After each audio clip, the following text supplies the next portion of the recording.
আমাদের কাছে আমানত দিয়ে গেছে। এবং আমি আজকে এই হাজারে মজলিসের পক্ষ থেকে প্রধান অতিথি আমাদের শাহজাহান চৌধুরী হাফিজাহুল্লাহর কাছে আবদার করব, তিনি যেন তার সর্বাত্মক সহযোগিতার হাতে মাহফিলের প্রতি প্রসারিত করে দেন। আমাকে কিছু বলার সুযোগ দেওয়ার জন্য আমি শুকরিয়া জ্ঞাপন করি। এই মাহফিলের কামিয়াবি আল্লাহর কাছে কামনা করে আমার সংক্ষিপ্ত বক্তব্য শেষ করছি। আসসালামু আলাইকুম ওয়া রাহমাতুল্লাহি ওয়া বারাকাতুহু। আলহামদুলিল্লাহ, আলহামদুলিল্লাহ। সুপ্রিয় সুধীবৃন্দ, আমরা প্রায় শেষ পর্যায়ে এসে গেছি।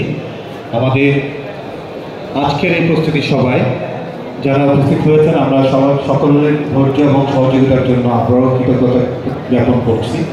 এই পর্যায়ে মোতালি কমিটির সুযোগ্য সাংগঠনিক সম্পাদক সিরাজুল ইসলাম মাহফিলের উপকমিটি নিয়ে যিনি যারা আলহাজ মাওলানা আব্দুল মালিক ইবনে দিনার নাজার, সাংগঠনিক সম্পাদক মোতালি কমিটি। আসসালামু আলাইকুম ওয়া রাহমাতুল্লাহি ওয়া বারাকাতুহু। এত মানুষ জবাব শুন ঠিক হয় না, আবার দিচ্ছি, জবাব দিয়ে ভালো করে। আসসালামু আলাইকুম ওয়া রাহমাতুল্লাহি ওয়া বারাকাতুহু।